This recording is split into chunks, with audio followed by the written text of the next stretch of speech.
Today we are talking about knuckling over and clenching our toes. This is super huge, especially when we're practicing our tendus. We want to make sure that we're setting our feet up the right way.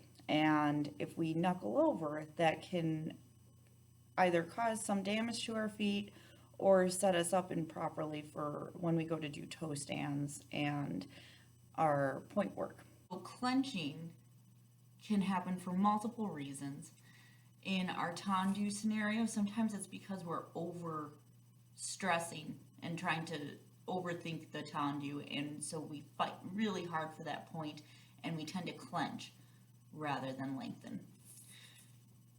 When we're in our shoes, this causes us to kind of create this bunching effect, and we can see when we're knuckling up based on how our toes look.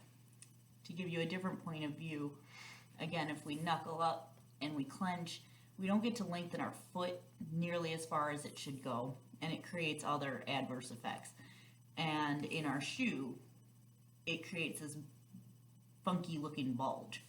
Hopefully this gives you a little bit better of an idea of things we want to try to avoid with our tendus and general foot positioning.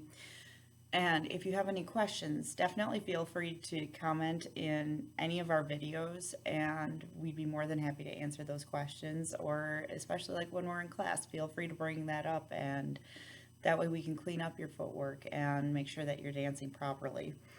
Be sure to check back tomorrow. I will see you then.